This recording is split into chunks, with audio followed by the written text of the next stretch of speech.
Broadcasting live from the Jasmine Dragon Tea Shop in the world of Avatar. This is Tap Tap Concede. Welcome, everybody, to Tap Tap Concede. My name is Graham. Joining me this week, we have Chris Mooney, lead designer of the Avatar The Last Airbender Magic the Gathering set. Yay! Hello. Thanks for having me. Thank you for being here. That's primarily, obviously, what we're going to be talking about today, and I'm really excited to do so.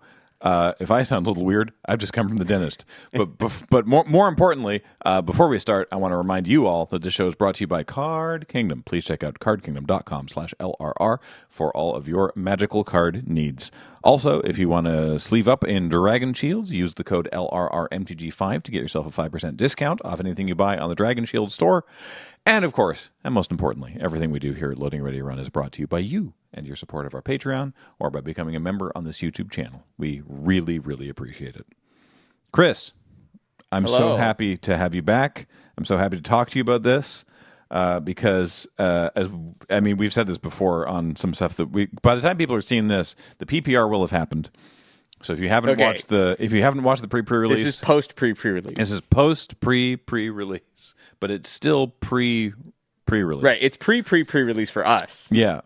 So you can go to your pre-release this coming weekend, but we've done our pre-release. Go watch the VOD. I'm sure it was great.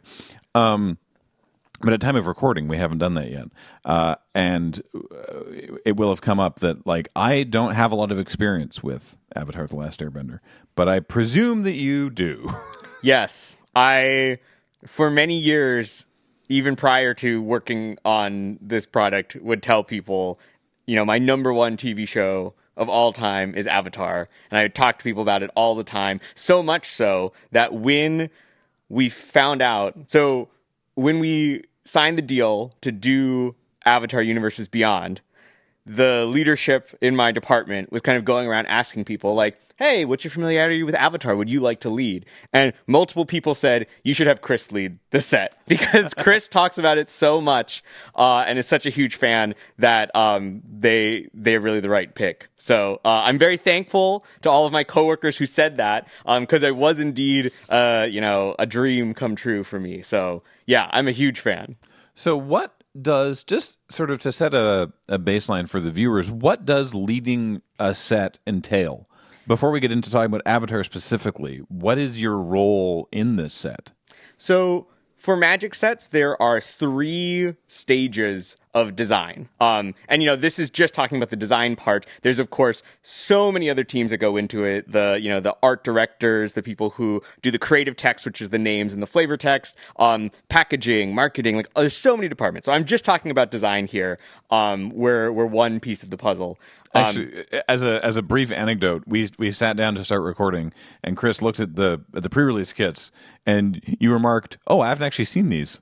Yeah, I mean, you're like, "Oh, there's an arrow on the side. Oh, that's neat. I like that." And I just think it's fascinating that you don't have insight into any of this. Right. I mean, the way the timeline works is we were done with the set. Design work was done on the set more than a year ago at this point. And in between then and now, so much other work continues to happen beyond us, including the packaging. So we knew what was going to be in the packaging, but we didn't know what it looks like. And we don't, all that sort of stuff that gets developed after us by our wonderful, packaging team. And there's so many different, for example, localization is another thing that happens. We hand off the file, and then our localization teams go in and translate it into all of our various different languages and all of the struggles that entails. Not just taking oftentimes fantasy words or very mechanical language templating that we use and turning it into those different languages to make sure that it makes sense to native readers, to make sure that it's consistent with other cards previously. I mean, there's so much work that goes into making a Magic set. It's really it surprises even me, someone who works in the building. But to answer your original question, from a design standpoint, so there are 3 parts of design.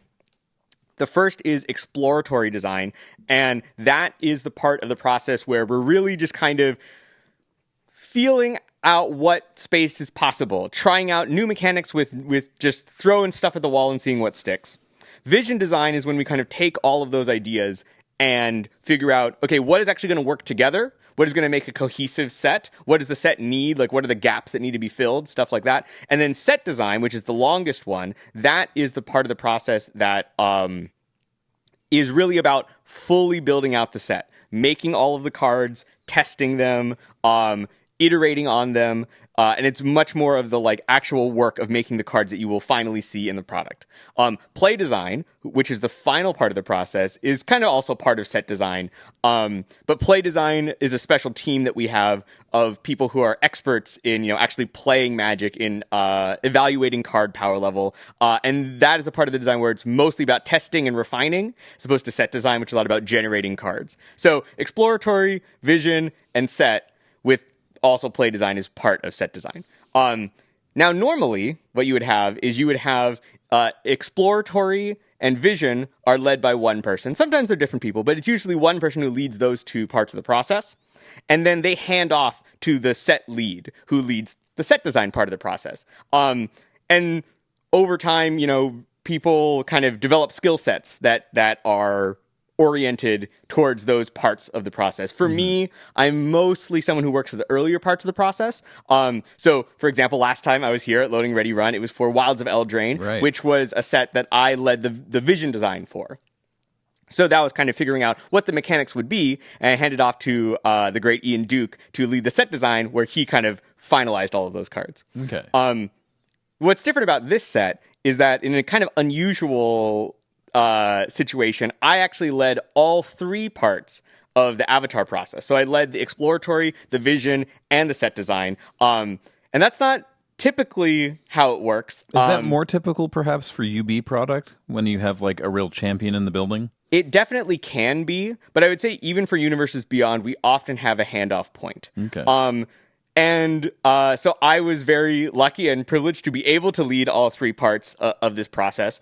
And part of that was just the fact that who was available, who had time, who fit into the schedule. I was the best fit in that front, but also it was something where our department was really interested in having me lead all parts of the process as a way to expand out my skill set and, gain more experience, and kind of use things that I had learned in previous teams working on set design teams. So it was a really great opportunity for me personally, but also I think a great fit for the set because of how much I just gush about it nonstop and really talk about how much of a fan I am. I think they knew that even though I'm a little bit less experienced than some of the other set designers, that they were leaving it in good hands. And of course, all of these parts of the process, I had wonderful team members, for vision and set design, that were,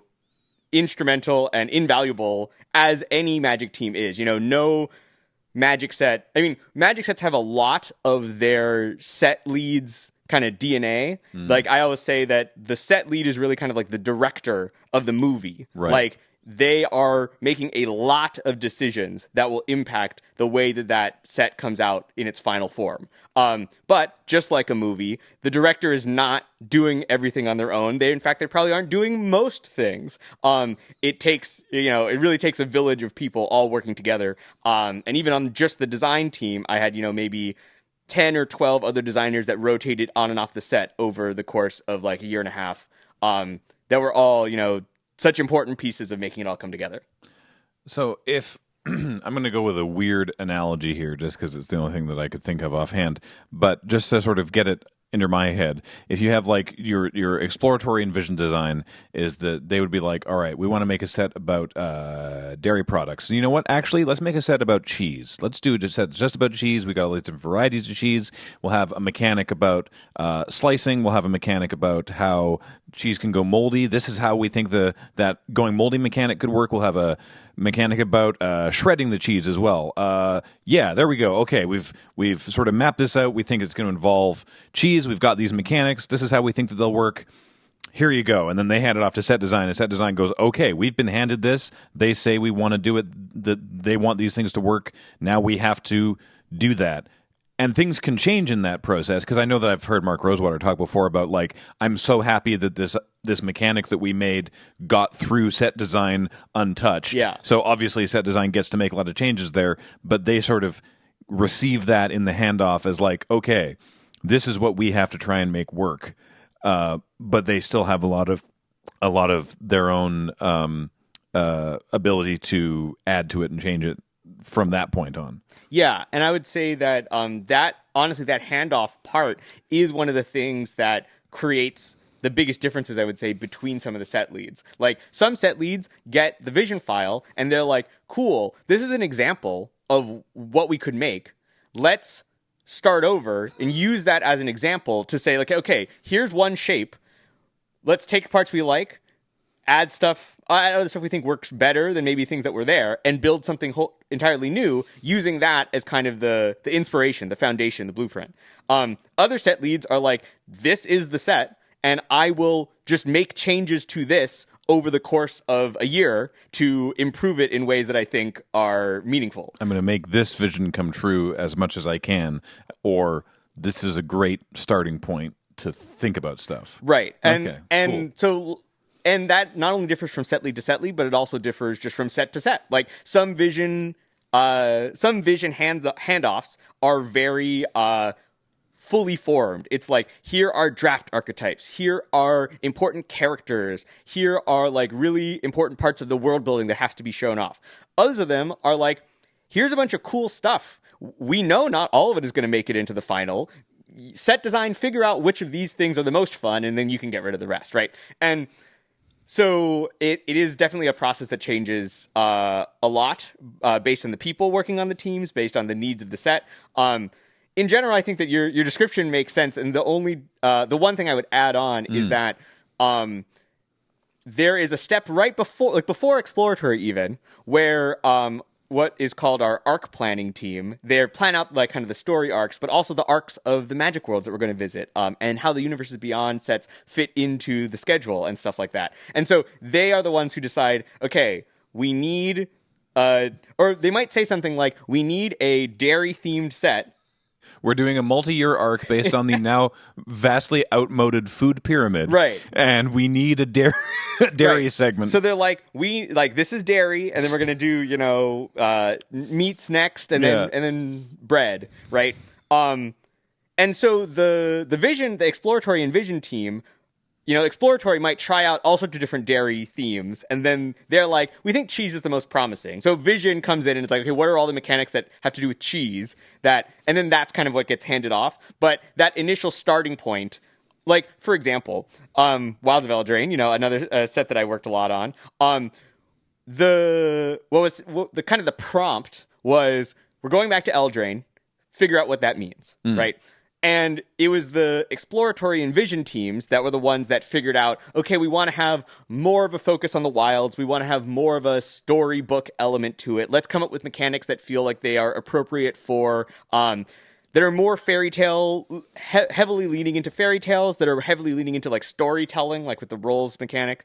But right, like, theoretically, we could have gone in a totally different direction. Like, it could have been Return to Eldraine, and what we decided was, okay, this Return to Eldraine, we're going to lean really heavily into the Arthurian part of the world, and it's going to be way more about knights and the politics of the different kingdoms and stuff like that. Like, we could have gone in that direction, and that would have also satisfied that prompt. So that's really what vision design is about. It's about figuring out, with a certain starting point, what are the different possibilities, and which of them seems most promising, so that set design doesn't have to figure out what are we even doing. Yeah. Set design is like, okay, we know what we're doing now. Let's get down to business and actually, make it. Now, obviously, for a set like this, that stage is a lot more straightforward, because it's like, well, make a set that is Avatar: The Last Airbender and go. Yes. Yeah. So oftentimes Universes Beyond vision handoffs are a little bit more solidified because, for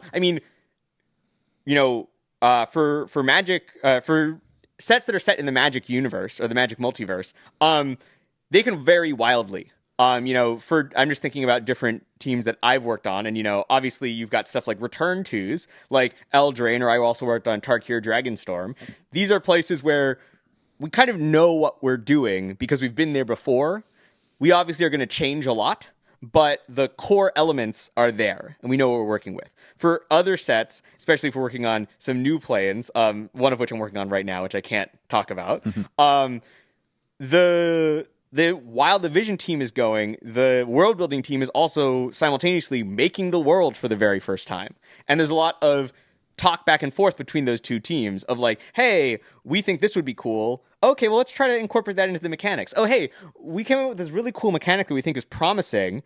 Is there something in the world building that can help to reinforce what that is or what it means, or make it feel like a more natural part of the narrative, right? So for sets in the Magic multiverse, like, it is very much a constant conversation with world building, figuring out, can we get all this to align as we're going? Whereas for Universes Beyond, right, we went in and we knew what Avatar was going to be and what it needed. Sweet.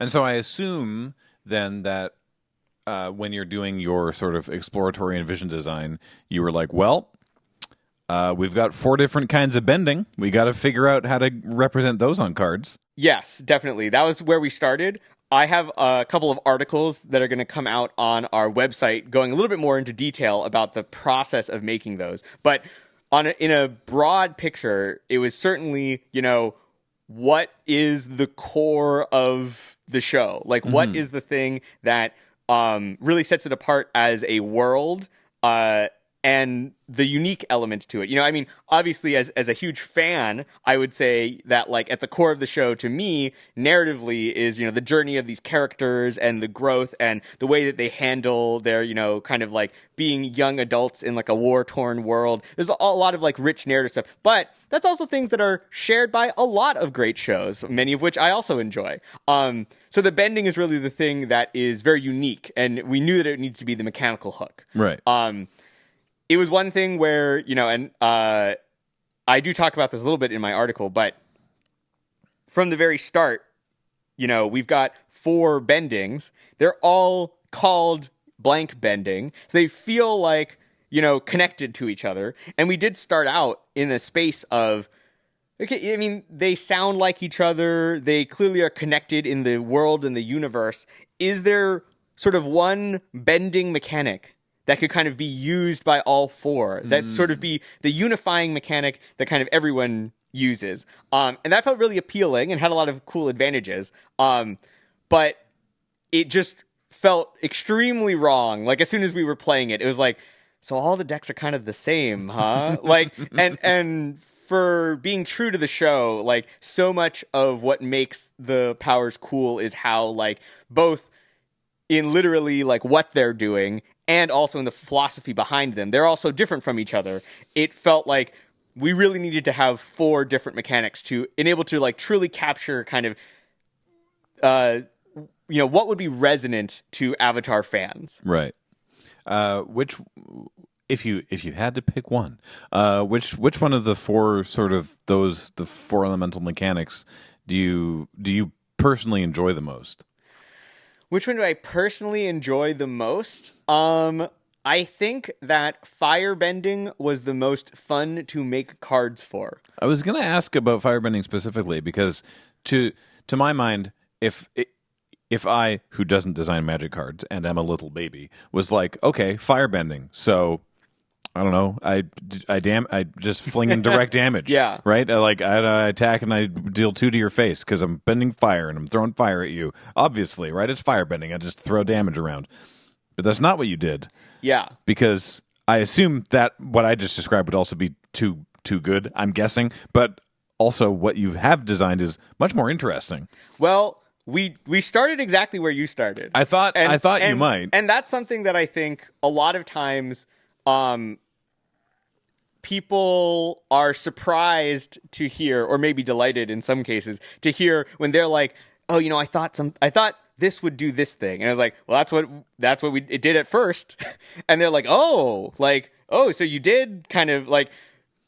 Sometimes people, I think, forget how long it takes to make Magic sets and how many ideas we go through. Well, the notion that you wouldn't have thought of that is comical to me. Well, it's like, obviously we thought of that, and there's a reason that it's not that. Yeah, no, It is funny, but also it's easy to understand why someone would. Oh, be yeah, there. of course. One of my favorite, Gavin has told this story before, where Gavin, people would come and they would be like, in Final Fantasy, is Cloud going to be there? Like, or is Sephiroth going to be there? It's like, yeah, guys, we know. But also something where someone would be like, oh, it must have been really difficult. Like, how did you get in all of like Final Fantasy characters from every single game? And Gavin was like, well, we sat down and we made a list of each Final Fantasy and who the main characters were. And they were like, whoa. And it's like, if it makes sense, because we are people who think about making Magic sets all day for our jobs. Yeah. And so for someone who they think about Magic, 1% of the amount of time that we have to, it makes total sense that like things that seem like maybe clear first steps to us would be something that just someone who only thinks about Magic a couple of minutes each week would not come to immediately, right? Mm-hmm. And so it is very, even though it is funny to us, it's also very understandable how it is like, right, we do it professionally, we do it all day, every day. So a lot of things that come second nature to us are kind of new thoughts and ideas to a lot of people who are outside of that kind of creative process. I totally forgot what the question was. What was our question? I think I was asking about firebending.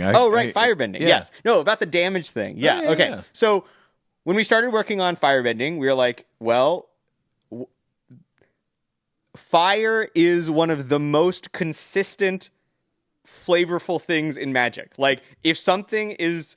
we literally call them burn spells. The idea of fire means damage is one of the most intrinsically linked flavorful mechanic connections in Magic.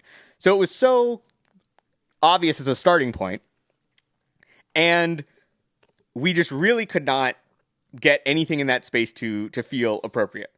Part of it is because red already deals a lot of damage. So sure, we could come up with some kind of twist on damage, but we either have to replace all of the normal damage effects we would put in a set with this new kind of damage, or we have to double down on how much damage red is doing. Ooh. And both of those did not end up being good gameplay, or at least they weren't exciting. Like, it's like, oh, instead of deal 3 damage, it's firebend 3, and that means deal 3 damage with a twist. That was just, no one was excited by that. Deal 3 damage with theatrics. Right, yeah. So then we kind of went to the next logical step, which is, okay, well, instead of dealing damage, we can't make that work. What do we just care about dealing damage? Like Bloodthirst or Spectacle. We've done mechanics before that care about dealing damage.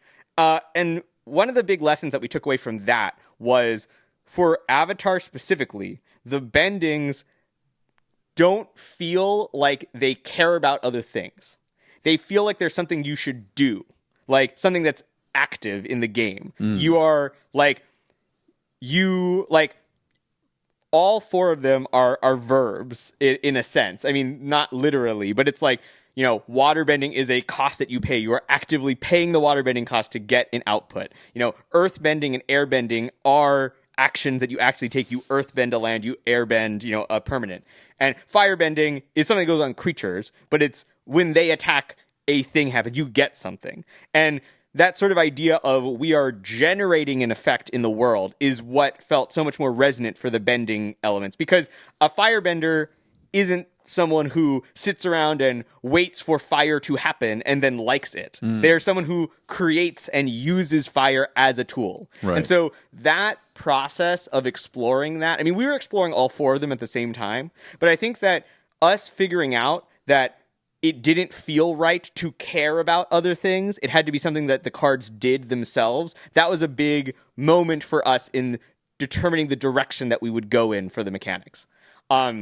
And then in terms of how we came up with the actual final version of firebending, it was literally after we were like, hey, put this damage stuff aside, it's not quite working, think about different space. And it was literally just, I was sitting down and I was like, what else feels like fire? Oh, the red mana symbol is fire. And that was the spark of the idea, but red is a color that can generate mana. That's one of its things that it has access to in its color pie. And we knew obviously Firebending really wanted to be focused in red, so it felt like, okay, red can make mana. The red mana symbol literally looks like a little fireball. Is there something here? And the more that we played it, the more we were like, yeah, this is really fun. It is one of those things where making bonus mana is one of the things that's like the most innately exciting in Magic. You're like, I've got all this extra energy to, like, what can I do with it? How can I leverage this? And then restricting it to not being able to cast any old spell meant we could give you it at a lot stronger of a rate, because we're asking you to go out of your way to find uses for it, and B, also just lets players feel very clever and excited when they're like, oh, like, I'm making all this mana, and will I crack my clue or activate my ability, or maybe I have an instant in my hand. Like, you get to kind of have all those different options and kind of like get to feel very clever for the way that you're using it. And so that was one where once we came up with that idea and we played with it, we just liked it so much that it never really changed from that point, which is not true of most mechanics. Most mechanics will go through a lot of iteration over time. Yeah. From a sort of a broad look at the various bending powers, the elements in Avatar, they map very cleanly that, like, air bending is white, water bending is blue, earth bending is green, fire bending is red. Magic has a fifth color.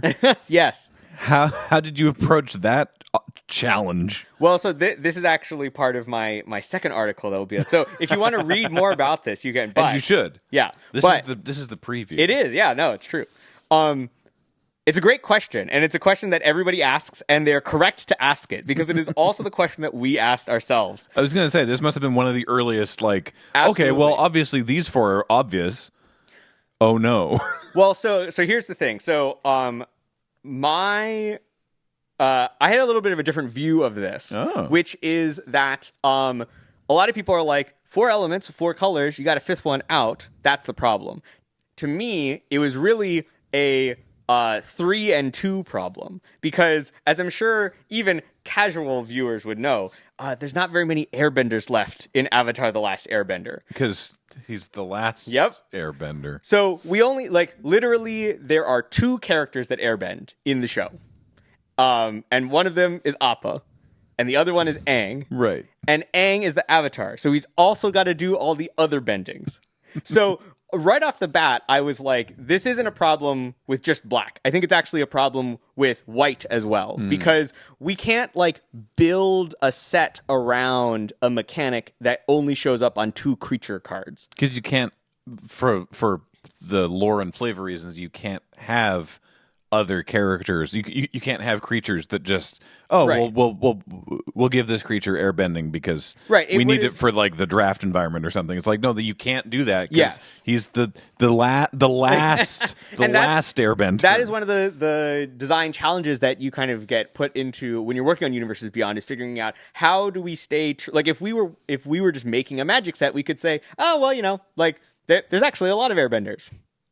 we did it, right? There we go. And so Universes Beyond gives you these interesting challenges of how do you stay true to the show that people love so much. And of course, I love it as well. So I was also like, well, I wouldn't want that. That would feel wrong to me. So we can't do it. So, and there are many non-creatures that airbend. We've got an equipment, we've got a couple of instants and sorceries, but that's not enough to really, like, we could have gone hard on it, but it just didn't feel appropriate. So right off the bat, it was like, actually, I think white and black are going to need some help here. Whereas the other 3 were kind of very clearly, I mean, people often ask, what was hard about bringing Avatar to Magic? And I'm always like, it was actually kind of easy, because Avatar's world is so, fits so well into Magic already. I mean, you could not ask for anything better than a world where there are different nations that have different magical powers, and they wear color-coordinated outfits based on what powers they have. Like, that is so beautifully connected to the way that Magic already wants its worlds to work. So, anyway, to actually answer your actual question, we first started out by saying, like, oh, well, maybe there's something cool to do with spirits. spirits are a big part of the world, Right. and a cool element to the world. So we tried that out, but it did not feel right. One of the things was there are spirits in the world of Avatar, and they're very important. But when we tried to make them a larger part of the set, a lot of the fans were like, why are there so many spirits around? You know, like in the show, spirits are important, but they only show up in a couple episodes. Right.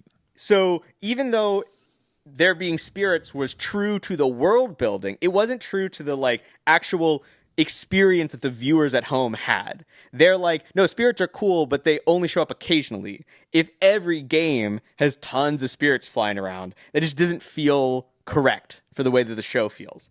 So then we were like, okay, let's not do spirits. What the thing that is resonant to people is that like the show is about the conflicts between like people, between humans. Like that's what every episode of the show is about. Is the Fire Nation is invading the rest of the world, and the rest of the world is trying to fight back and resist the colonization.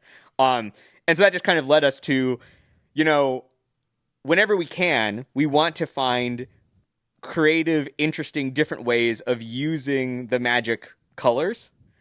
But also sometimes it's okay to just kind of lean into the surface level, like the most obvious answer. And the answer to us was that, okay, white, the color of everyone working together and unity and sticking up for each other, really feels like it wants to be where the allies live. The people who are people from every single nation coming together to work together in order to resist the Fire Nation. And black really wants to feel like the villains of the show who are working against them. And of course that means a lot of Fire Nation. Fire Nation are the bad guys in the story. But what's great about Avatar is that there are so many villains from all sorts of different backgrounds and walks of life, because the show's so well written. It's not like, oh, everyone from this nation is evil and all the other ones are good. It's like, no, there are scoundrels and villains and you know, thieves and bounty hunters everywhere who all have their own different motivations. So even though black ends up being a lot about the Fire Nation, it also still has a lot of room to showcase these different characters from all sorts of different places. And that was really important to us, was that even if we are going to say, you know, okay, white is the good guys, black is the bad guys, that's a little bit simplistic, we also wanted to make sure that we were showing off the diversity and the range of different characters that the show does. Because again, that's another way to like stay true to the fans who love the show, is to be like, it is not a one-sided conflict. One of the things that people love about Avatar is how multifaceted everything is, and how there are, as I believe it is the Clone Wars says, there's heroes and it's Revenge of the Sith. There's heroes and villains on both sides. So I think that was a great, you know, it was cool to explore those other ideas. And it might seem a little bit simplistic for it to be like, you know, white is the allies and black is the enemies. But I think that ultimately was what the set wanted. It was what felt most true to the experience of the show. And ultimately, I'm really happy with the way that it came out in the final set, of being able to see like all sorts of different elements of white and black. Sweet. That was great. I want to ask about some specific cards. Well, Yeah. I don't have actually. When I say I want to ask about specific cards, I want you to tell me about specific cards, because I don't know what specific cards I'm asking about. Is there a card that you felt was like I'm going to go to the two extremes here, but I'm going to start with the good one. A card where it was just like a slam dunk. It's like, okay, we want to represent this in a Magic card. This is what it looks like, and you just nailed it, and it didn't change. It was just like, no, this is the perfect representation of this thing from the show as it exists on a Magic card. There are a lot of designs I really like. You know, not to toot our own horn for a bit. I think there's a lot of cards that fall into that category. I will say, at least for today, the card that was the most... So there's a couple of like small individual ones where like, oh, like in the show, there's a joke about something being the quenchiest. And we're like, that should be Quench. Like there's a guy who kills the moon and the moon turns red. And we're like, I wonder if that can be Blood Moon. So there's a lot of things that were really just like kind of, to me, clear connections of take something from the show and connect it back into what does this mean in Magic already. But I will say, I'll give you kind of a designery answer and then a answer that I think is more true to my heart. All right. The designery answer to me would be Toph, the first metal bender.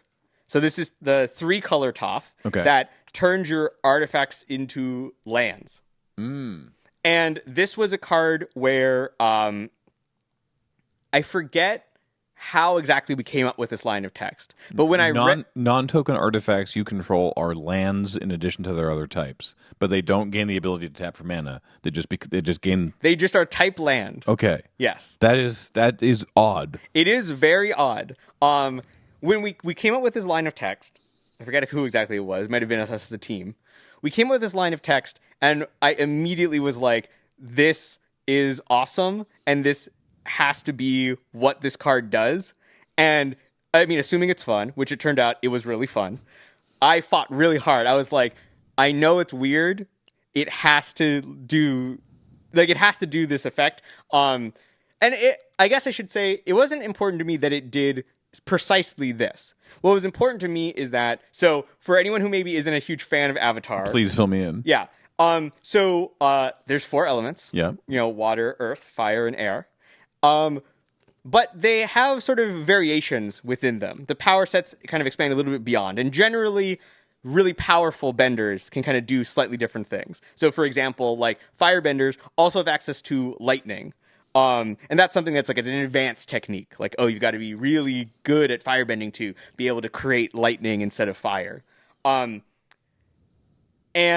Toph, who is kind of the amazing earthbender that joins the team, is kind of the most powerful. And part of her story is that she is blind, but she uses her earthbending as a way to kind of see around her. Like, she can feel through the earth and kind of get a sense of what is going on around her. But because she has that ability, because she kind of sees through the earth, it kind of gives her more insight into earth itself than maybe your average earthbender. She has that kind of like heightened connection to the earth. In addition to just being very powerful earthbender. And so, at the climactic moment of season 2, she's been trapped by some bounty hunters in a metal cage, and she essentially, using her earthbending, can feel the metal is from the earth itself, right? And it's not as easy to bend as just actual rock, but there's enough earth remaining in kind of the iron that she's able to like manipulate it as if it was earth. And she invents metal bending, which is a technique that no one had ever done before. It's kind of her unique addition to the universe. And the fact that she can metal bend is a game changer fundamentally for the entire world. Like, earthbenders can shape metal. That is like it changes everything in terms of, for this show, it becomes her kind of special move that she can use that no one else can. And then beyond that, it spreads out to more and more people learn how to metal bend, and it becomes a thing that many people can do. And again, fundamentally shapes the way. The world is different now because she's found this power. Right. And to me, so, I mean, obviously, your artifacts are lands. It's like, you can earthbend the artifacts now. Yeah. That's cool.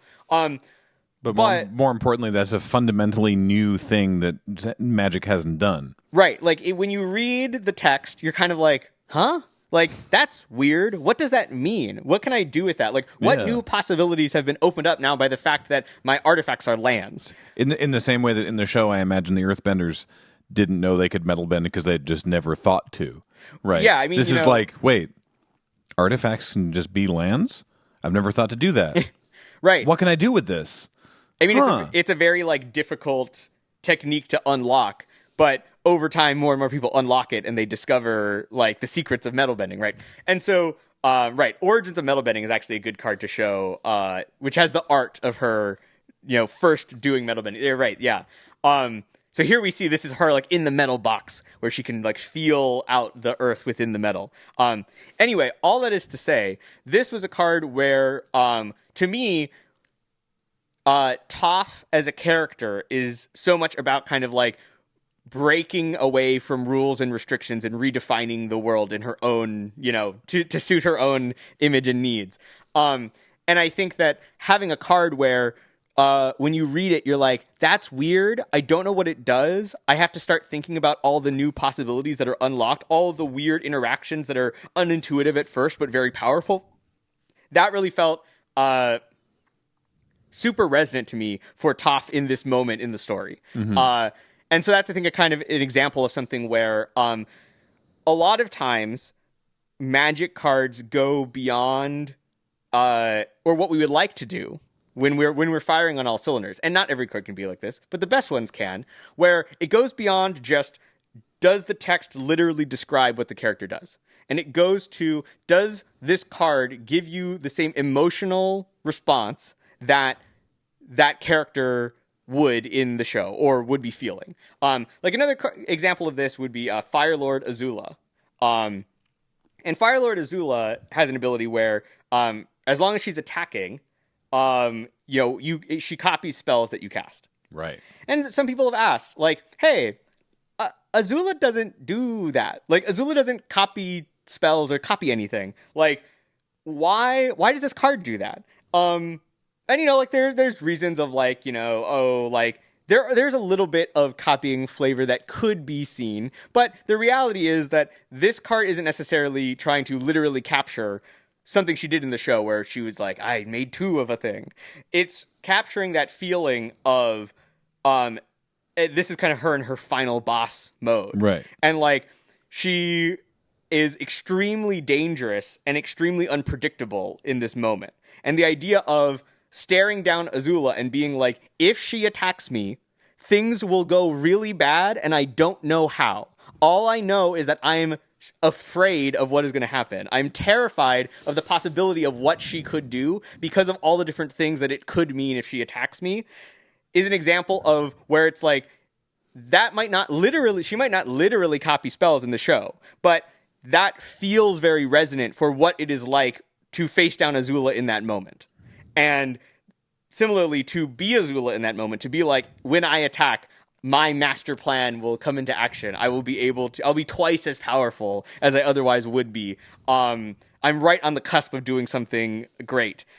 Really captures her vibe in this final episode of the show. So it's the kind of thing where making Magic is a lot about, should this be a 2 or a 3, right? But it's also a lot about, how can we capture the experience for people to get them to feel the things that we want to share with them? Right. And that is, really, that's not just Magic. That's all of game design, is figuring out how can you use, gameplay mechanics in order to try and get that feeling across to your players that you do want to capture.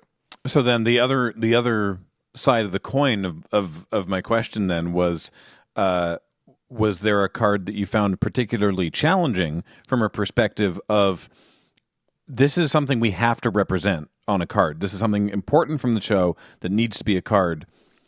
How do we do this? How do we communicate what this card is? Or how do we communicate what this person or this moment or this power is in a Magic card that was difficult to find the right final result? Real quick, before I answer that question, I want to give my funny answer to your previous I'm sorry. thing. I No, forgot. you're good. Yeah. Because I did talk about 2 cards there. I didn't plan to. Right. But the funny answer to the question of the card that was just like, oh, this is easier, this is perfect. Yeah. Sokka's Haiku. Oh, my God. So I don't even know the show, and this is great. Yeah. So there's an episode of the show in which Sokka kind of stumbles his way into a haiku club and inadvertently has a brief moment of brilliance of being able to rattle off some excellent haikus. It does kind of all go wrong for him at the very end, but c'est la vie. But for a long time, Magic designers have thought, wouldn't it be funny if there was a card that was a haiku? But but there's never been a good reason to do that. Yeah. It would just be kind of like a weird non sequitur joke. It's a fun thing. Yeah. Yeah. You know, and so we've never really, we never put that much effort into it. We're like, that would be funny. Well, maybe one day, whatever. So when we were working on this, on Avatar, I was going through and just thinking about, like, one of the things that was really important to us was we want to capture the humor of the show, because the show is a lot about action and a lot about conflict, and a lot about, you know, the colonialism and warring nations and stuff like that. There's a lot of heavy stuff in the show, but the show is also really funny, and it would not feel resonant to fans if it was all about the action. You know, even though that maybe is more natural for what magic is about, we want to make sure that people are also getting to smile and laugh and you know, reminisce about how funny the show was. So we wanted to make sure that there were a couple of references to, you know, jokes and humorous moments within the show in the set. And so we were going through kind of thinking of it, and I was like, oh, there's that haiku scene. Is now the time? Is it finally a chance for us to make the haiku card? So I wrote this haiku, and I put it in the set, and we all thought it was funny. And I was like, there's no way that this will make print. Like, there's going to be too many people that will be like, why does it look like this? Like, you know, I don't get it. Like, you know, oh, like, this is too weird of a joke. We shouldn't be doing this. Yada, yada, yada. Nobody ever said any of those things. Anytime anyone read this card, they were like, that's awesome. It has to stay. And so I was prepared the whole time. I was like, I'm going to fight for this haiku. I think it needs to go into the set. And I'm going to, like, you know, I'm getting prepared. Anytime someone's going to come for it, I'm going to try and defend it. And instead, everyone was like, that's awesome. We should print that. So that was probably one of the easiest. I mean, it's one of the easiest moments in sort of a meta way, where it was kind of like, we made a haiku and everybody loved it. And I think the only thing changed is that it might have milled a different number of cards at some point. For those keeping score on the audio version, Soka's haiku is 3 blue for a instant lesson that reads, counter target spell, draw a card, then mill 3 cards, untap target land. It's great. And that's all, like, normal. You didn't have to mess with the templating.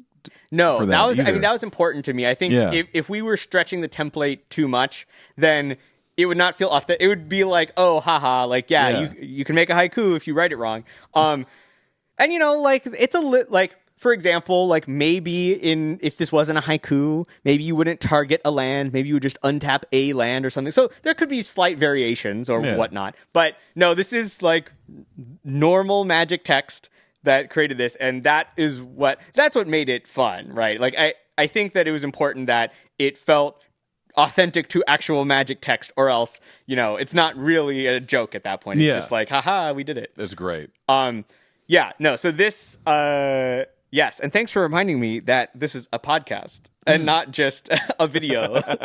Oh, it's okay. It's I actually don't know what our breakdown is between people that listen to people that watch. Sometimes we shout out to them, and then they come over to the YouTube and leave a comment saying, hello, I usually only listen to the audio version, but we're here. So hello. But yeah, I do try to read out the cards whenever we talk about them.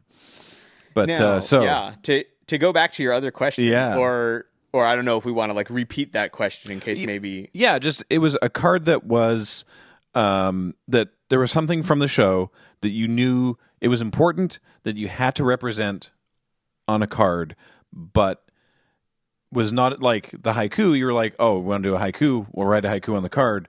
That works, you know. Or, you know, if it's like the walls of Ba Sing Se, it's like, well, we'll make it absolutely enormous in toughness, right? We'll just make this huge indestructible wall, or not indestructible, but, you know, this massive wall. But was there a thing where you were like, this has to be on a card, but how do we do that? How do we, you know, that you found a challenge to get to the final printed point? There were, of course, some of those. I imagine there were many, but it's difficult to remember precisely just because it was 2 years ago now. Yeah, well, also because it's like part of, at least the way that I approach the set design is that for me, it's partially like I want to end up being in love with whatever the final version is. So, like, even if it took us many tries to get there, when we get to the final version and I'm like, okay, I feel good about this, it sort of, I forget about all the versions, maybe the long road that we walked. Like, to me, some of the hardest cards were ones that were, like, really specific, like numbers, tweaks, and changes, just like little tiny, like, oh, like it's too strong if it's this, if it's too weak if it's that, like, can we split the difference? Those are things, that's not really my strong suit as a designer, which is, again, why we have an amazing play design team who that is their strong suit, and like they are able to help inform the set leads about decisions to make. What I would say is actually like a more difficult part was less individual cards and more kind of groupings, or like for example, I think larger elements of the set is what I mean to say. So for example, like waterbending took us a lot of tries to get right, and the current version of waterbending is nothing like the previous versions that we had. And I don't necessarily want to talk too much about those earlier versions because I think some of them would be good mechanics in other contexts. But for the version we ended up with, I'm very happy with the way that it came out. That's the flip side of the firebending talk. The firebending talk was like, oh, well, fire is obviously damage. And, we didn't end up there, but it felt so clear to us.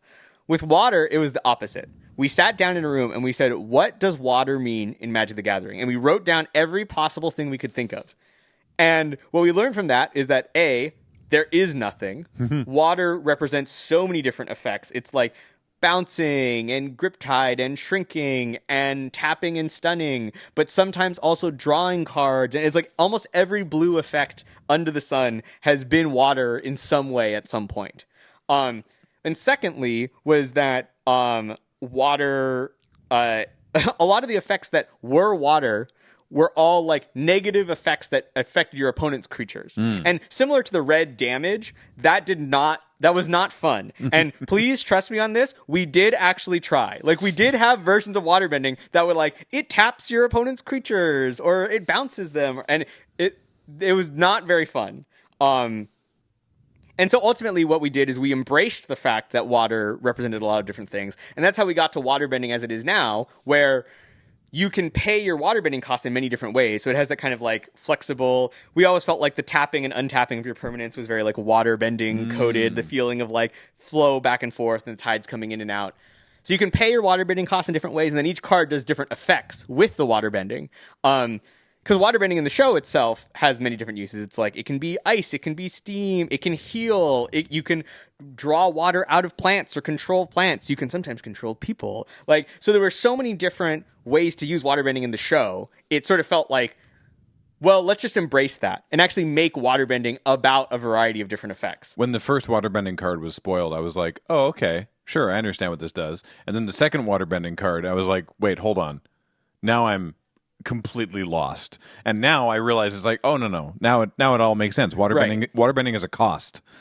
That's what the ability is. It's how you pay for it, and what it does is whatever the card says. And that definitely sets it apart from the other ones and makes it a little bit different, a little bit odd, but also something where we have to be okay sometimes with things not looking exactly perfect on paper in order to get the gameplay that we want. And waterbending being a cost just opened up so many avenues for design that we wanted to open, that it was like, yeah, it's kind of weird that it feels very different from the other ones, but also when you're playing it, I think that it feels like, oh, I've got these different waterbenders that are like, sometimes working together or drawing their power from different places. In waterbending in the show, there's a lot of, if you're fighting in the South Pole where everything is made of ice, your waterbending can almost be like earthbending. But if you're fighting inside of a big machine, like, your waterbending might just be this one water bottle that you're carrying. And so the idea of waterbending kind of having to be flexible and to make use of resources that you have access to in different ways, to really capture the essence of waterbending. It was challenging, and we went through a lot of different variations, but I think we ended up in a spot that I'm happy with. Sweet. I had one more question before a final question, the penultimate one, which is because we talked about Soka's Haiku, which is a lesson, and we know that we have lessons in this set. Yes. We don't have any cards with learn. Yes. potentially there is a new Strixhaven set on the horizon. You don't need to speak to that. Maybe there will be some sort of connection there. But this is the first time that we're seeing lessons that are instants. Yes. That's funky. Is that okay because there isn't any learn in this set? Yeah, so there were no lessons originally because of learn. Yeah. And so that restriction we kind of could lift. Really where lessons came from was we had developed our bending mechanics. And we were like, so again, kind of a quick summary of one of my articles. But so we developed our bending mechanics. And we also added allies to the set, which was kind of the white theme of bring everyone from all the nations together. Yeah. And we added clues, which is the black theme. And that was that really was inspired directly by, okay, if black is kind of going to represent the antagonist, what do the antagonists do in an episode of Avatar? Well, fans would know in many of the episodes, they are trying to hunt down the Avatar. That is what a lot of the antagonists spend a lot of the time in the show doing. And we were kind of like, what's a mechanic that sort of is about following clues? Oh, maybe clues is the mechanic. And yeah, that was a mechanic that we sort of added because it wasn't obvious at first, where it was I think it'd be easy to make an Avatar set without clues. Yeah. But the clues played so well with firebending and with waterbending, and we could kind of make a little package of sacrifice stuff, and that ties into the ally tokens, and you can sacrifice your earthbending lands and they come back. And so there was all this stuff where we really enjoyed clues, they've got good flavor, and they play well with everything, and sometimes that's all you need. So we had all of that stuff, and that's a lot. That's more than enough, I think, to make a Magic set out of. And we added lessons because we felt like there was still something missing that was true to the heart of the show, which is that kind of learning, growing, improving, mastering your craft, coming of age type stuff. That was really a heart of the kind of emotional journey, the character journeys. We really, really didn't have anything in the set that represented that kind of growing, improving, changing, learning over time. And so we, went through a lot of different things, but the idea of making lesson cards just came from we already want to have cards that are here's Aang learning waterbending, here's Aang learning earthbending. Is there something that could represent what a lesson would be? And we're like, maybe lessons are the right thing. We have a thing for that. Yeah. So that's where lessons came from, is really that feeling of there's a lot of moments of learning in the show, not just from techniques, but also learning about the secret history of your bloodline, or learning about the dangers lurking within the city. There's lots of these moments of realization and revelation that we thought fit well with the lessons. And we had a lot of mentor characters like Uncle Iroh and a bunch of other kind of wizened old masters to teach you the lessons. That was a big part of the show, is trying to find the masters that can teach the lessons the characters need to learn. Literally in the intro of the show, they say every time, Aang has a lot to learn before he's ready to save anyone. And so that really led us there. But of course, then you're like, well, why not learn? Well, we as a set, we're really focused on trying to be approachable and accessible to new audiences. That is something that when we were doing market research for this set, by far, more than any other set that we've ever tested, people said, I want to teach my family and friends how to play Magic using this set. They love Avatar, and I think that they will get into Magic with this set. And so we wanted to make sure that for players that were new to Magic, the set was on the more approachable side. Obviously, there's a lot going on, but we wanted it to be not too difficult. And learn has to be one of the most difficult mechanics for newer players to grasp. You have to understand, if you are what drafting, a sideboard is, and right. If you don't do that, then you can rummage, I guess. And right. And so, and this is something I talk a little bit about in my article, but the idea of I actually at the beginning was very skeptical of lessons, because I was like, lessons without learn, it just feels weird, right? I don't know if people are going to like this. And through playtesting, what we learned is that people liked it. It's flavorful too. Yeah, people loved the flavor. they did not miss learn very much. And certainly learn is a very difficult mechanic to work with. So we were like, hey, if people love lessons just as a flavorful subtype without any bells or whistles, if they love that and they're not missing learn, then even though it will be weird to kind of more experienced players who remember learn, there'll be a lot of new people who come in and don't even know that learn was a thing. They'll just see, oh, lesson. Like, I get it. The teacher cares about lessons. The student cares about lessons. Like, that's fun. You've reminded me also about a secret other question that came up that we actually talked about last week, and I wonder if this is also related to to being accessible to new players. Is this is the first time where we've been making clue tokens, but we haven't been investigating. Yes, yeah. And I presume that part of that is just because that's another keyword that doesn't necessarily need to be there. Yeah, we started out with investigate. Yeah. And people were like, this feels weird. Like, Azula is not a detective. Like, investigate feels too formal. Yeah, of and a word. Too mystery-y. It's like the clues here are like bounty hunters and stuff, not necessarily detectives. So and also there were some instances where we wanted to use a clue, and maybe it was more that like a clue got left behind, or as opposed to, or a clue was stumbled upon as opposed to someone was actually looking for it. So already people were like, the flavor here is weird. And I said, if I just cut the word investigate, how did that feel? And they're like, that seems fine. So we did that. And I liked that change because when we made investigate, it was the first time we'd ever made a special token like that. Like, we didn't have food. We didn't have treasures. We maybe had like bespoke, like, this card makes a gold or something. Right? But we didn't have the idea of artifact tokens as a big mechanic in Magic. And obviously, over the last 10 years, that has changed dramatically. Yeah. Artifact tokens are a huge part of Magic now. And some of them, like treasures and food, show up in almost every set, close to every set in some form, just because of how flavorful they are and how useful they are for gameplay.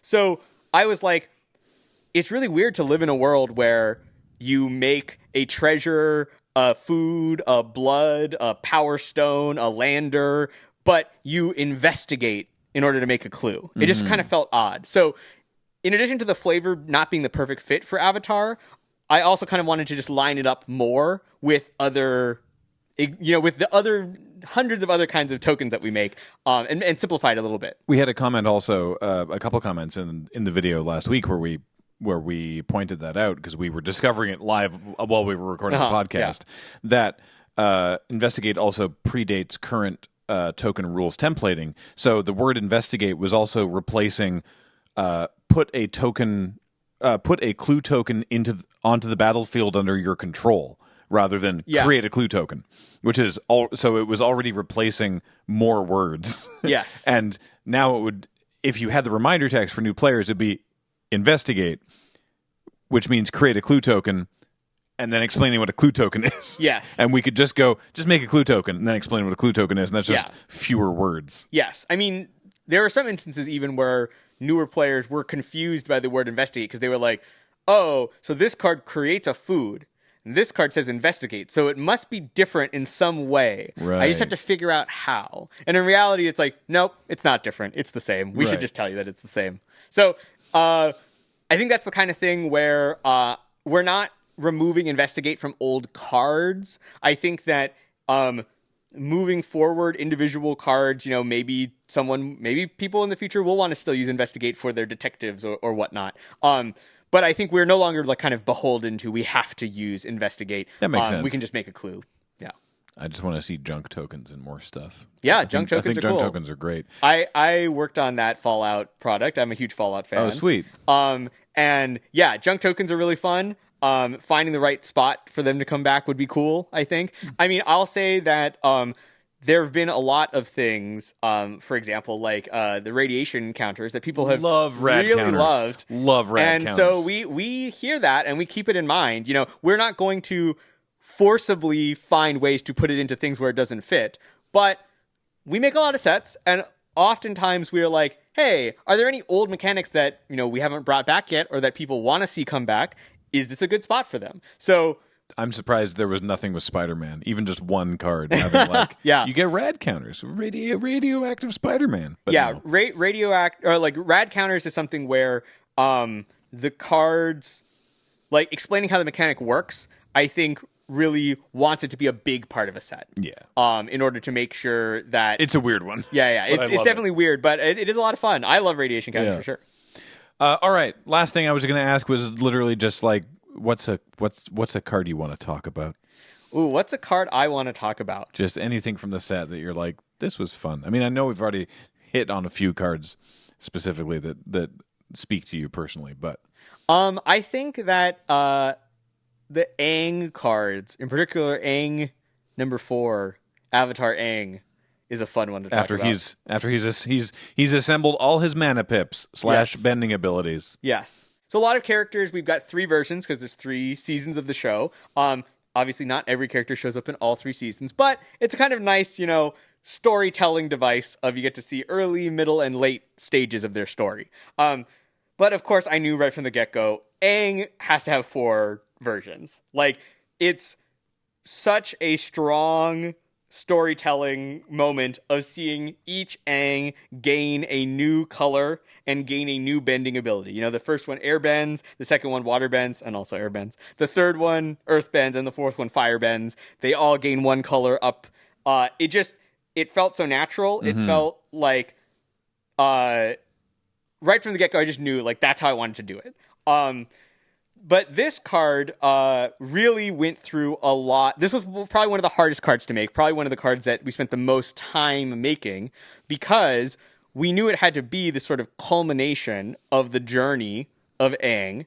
It really wanted to refer to all 4 bendings, but a card that did all 4, I think, was just entirely unfeasible. Like, we would have to keep we could not put any reminder text on that card for 4 different mechanics in order to fit them on. It'd be so crowded. Right. And then, like, we would have to find a design that actually was fun with all 4 of those. Now, maybe that's possible, but it didn't feel like it was the right direction to go in. And so we came up with this direction of kind of whenever you do any of them, you get to draw a card. But if you do all 4, that's when he gets to transform into the backside, which on all of the Aangs are him in the Avatar state. Right. We've talked about Avatar Aang on the show before, but just as a reminder, red, green, white, blue for a 4/4, flying, firebending 2, and then whenever you waterbend, earthbend, firebend, or airbend, you draw a card.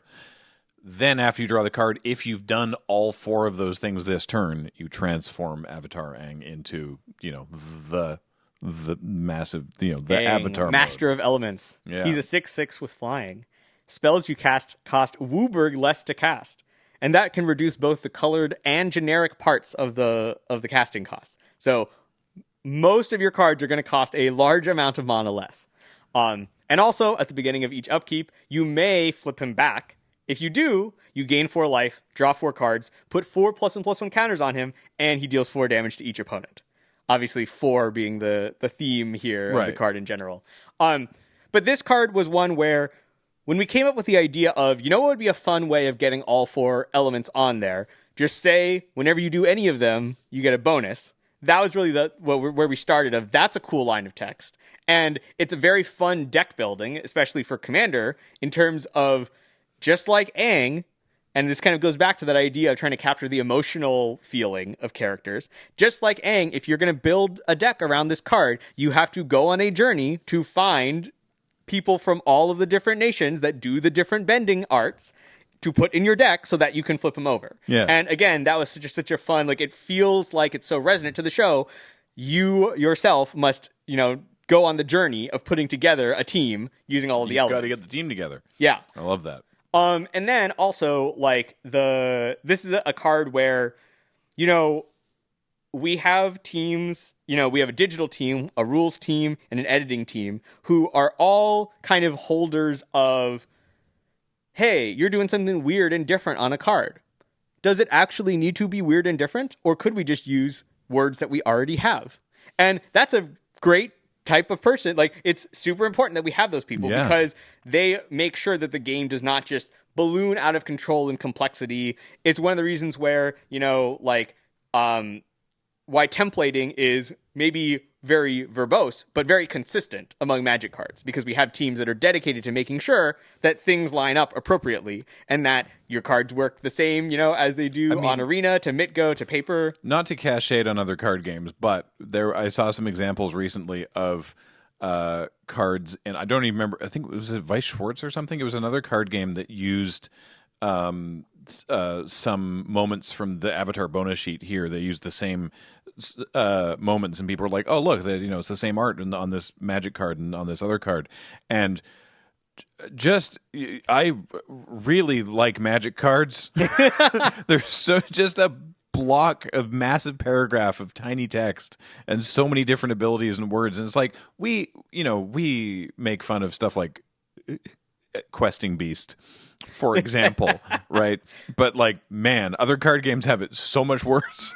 Yeah, we definitely very thankful. Huge props to rules editing and digital teams that all do a lot of great work in that department. But also those teams know when is the right time to make some exceptions. When is the right time to do something a little bit off the wall for the purposes of something awesome. And this card is an example of that, where, whenever you do one of these 4 things, and then if you've done all 4, flip it, that wasn't something that would have naturally existed in the Magic rules if we hadn't all worked together to be like, no, here's what this sentence means, here's how it's interpreted in the rules, here's how it works on digital, here's how we're going to make sure that the words are clear both on the card itself and in the rules entry in the comp rules and stuff, right? So it's the kind of thing where there's just so much work and so many different people that go into making all the Magic sets. And all of them are bringing something new and different and invaluable to the table. And so, right, big thank you to everyone who helped make the set a reality. Obviously I did a lot of work myself too, but I'm merely one piece of the overall puzzle, and it really takes everyone doing excellent work in order to make all of this stuff become a reality. Well, we really appreciate you being here and telling us all about it. So thank you. Thank you for having me. So I've told people, ever since Avatar got announced, that once I'm allowed to talk about it, I will never stop talking about it forever. So thank you for having me and allowing me to just ramble here about. It's been great. I've been saying that when I was a kid, I loved Magic and I loved Avatar, and I would make my own Avatar Magic cards at home. And it's crazy that I've now got to do that as a real job. It's come full circle for me. So sweet. Well, that is going to do it for Tap Tap Concede for this week. But if you want to see more stuff with Chris, we have a Crack-A-Pack that you and I recorded. And, of course, there's the entire VOD of the pre-release. So you're going to want to tune in for that, because we haven't done it yet, but currently you're scheduled for a lot of rounds. Yeah, and as of right now, I have not opened my pre-release pack. So hopefully I open well. All right. Until next time, I want to remind you all, of course, that this show is brought to you by Card Kingdom. Please check out cardkingdom.com/LRR. Tell them we sent you. Say, Loading Ready Run sent me. Button, please, and they'll give you a little button that says a funny thing on it. And we think they're a great place to buy and sell your cards. And if you're going to wrap those cards up in sleeves, use Dragon Shields. Use the code LRRMTG5 for 5% discount. And finally, most importantly, everything we do here at Loading Ready Run, including this show, is brought to you by you and your support of our Patreon or by becoming a member on this YouTube channel. Until next time, I have been Graham, joined this week by Chris Mooney. Thank you for joining me. Thanks for having me. James has been on tech. Heather Guest Leads Online. Thank you all for watching. We'll see you next time.